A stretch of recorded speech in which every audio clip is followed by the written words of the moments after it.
All right, thank you for tuning in to MCH's regional interviews from across the states. The goal of these videos is to make sure people understand that homelessness is a statewide issue.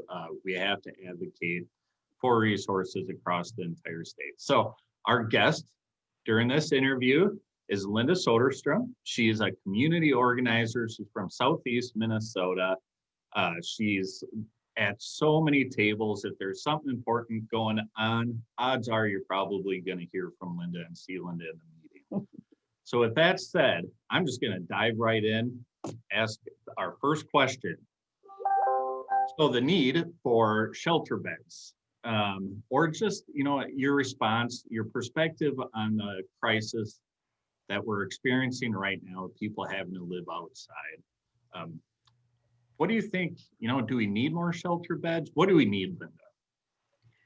I would say to this that it is a statewide problem, and the shortage of shelter beds arises because as soon as they are filled, and even when solutions are found and individuals are moved into permanent housing, or even programs with semi-permanent and supportive programming, wraparound services, all that movement along the continuum results in new people needing those same cots overnight, or those same beds, or those same pallets on the floor, because so many were doubling or tripling up, that they then now go, oh, we heard there are 10 beds over in East St. Paul, or there's a new shelter over, on the, in St. Peter or Mankato.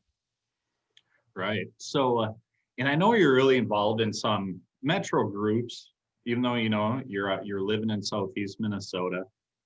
What's kind of the pulse going on with, like Freedom from the Streets you're a part of? What's going on there? Okay, well, there is a sponsor organization called MICA, who have been the fiscal agent for a group called Freedom from the Streets. And now Freedom has gotten their own 501c3 and changed their name. Their name is now Freedom from the Streets, No More Streets.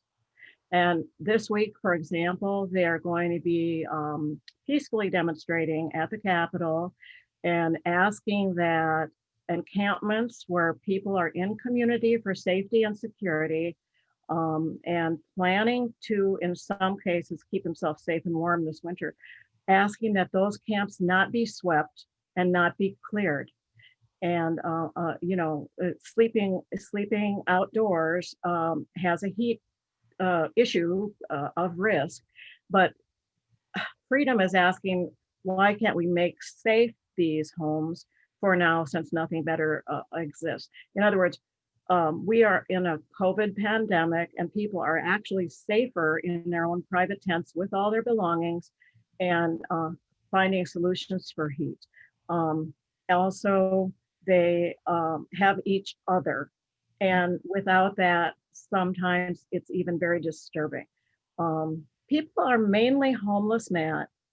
They're mainly homeless because there is not housing. They're not primarily homeless because they have mental or chemical illnesses. That's a myth.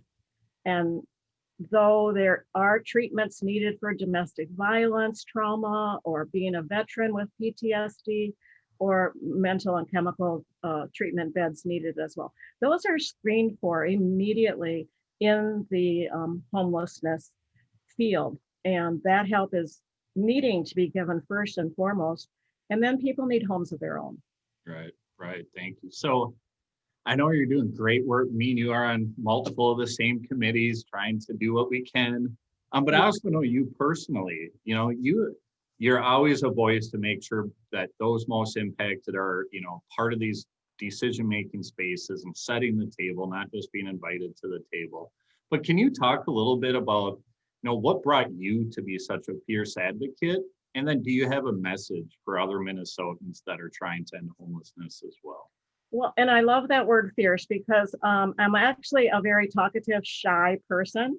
But when I see that someone is being harmed, or on the verge of harm, on the verge of homelessness, or they are just learning their rights and responsibilities, I get so furious that I must speak. It's almost as if I can't not speak. And it's because I don't want others to go through what we went through at Crossroads at Penn. That was 5 full years ago in 2015 in Richfield. 2,350 plus people lost their homes on a single afternoon. We were all given notice on a sheet of paper under our kitchen, slide it right under your kitchen door, no stamp on it. And by the following year, 12 months later, 96% of those original apartment dwellers were gone. They were displaced by a property renovator who's been doing that work for 30 years. But he made a severe mistake of calling the people who needed that affordable housing at that time in their lives. He used the word undesirable. And so we did have a class action lawsuit that settled. The judge was not amused by him using the words undesirable at all.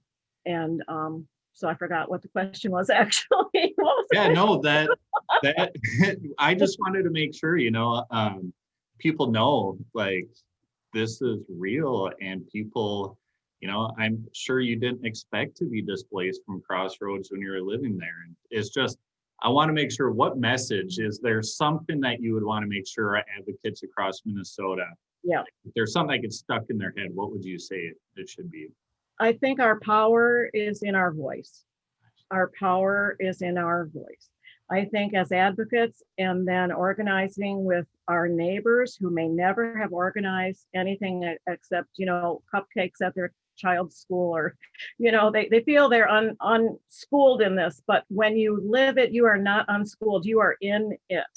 And when we relied upon a group called Homeline, which takes 15,000 calls a year for tenant landlord information that they provide, they're actually a legal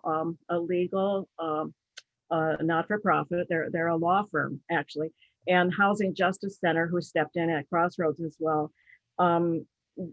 When you yourself are being asked to leave in 30, 60, or 90 days from a place you've lived 10 or 15 years, that is completely inhumane. And there needs to be somewhere we can take this. It's still completely legal. And that is the kind of work that we are doing. But across the state, I think the situations vary. And I don't know if you remember that whole thing about thinking globally and acting locally. We have to tailor our, if you would say campaigns, but we tailor our information efforts. I don't think the public even realizes there's a rental crisis for the deeply poor man. I don't even think people who've owned their own homes, in many cases for decades, are aware that people are spending well beyond 50 to 60% of their monthly income just for their shelter, when it should be 1/3 of their monthly income. So, Right. Well, thank you, Linda. okay. People that are watching this right now are now informed, and so now more and more people get to know this, and that is the goal of these regional interviews. So if you're watching this, thank you. Hopefully something Linda said struck a nerve, inspired you to do more. And again, thank you, Linda, for the work you do in your community and across the entire state. You bet. And just regular neighbors of all these efforts should not be afraid to just come to meetings and show up and contribute their own thoughts and ideas as well. Perfect. Thank Okay. you, Linda. Thank you.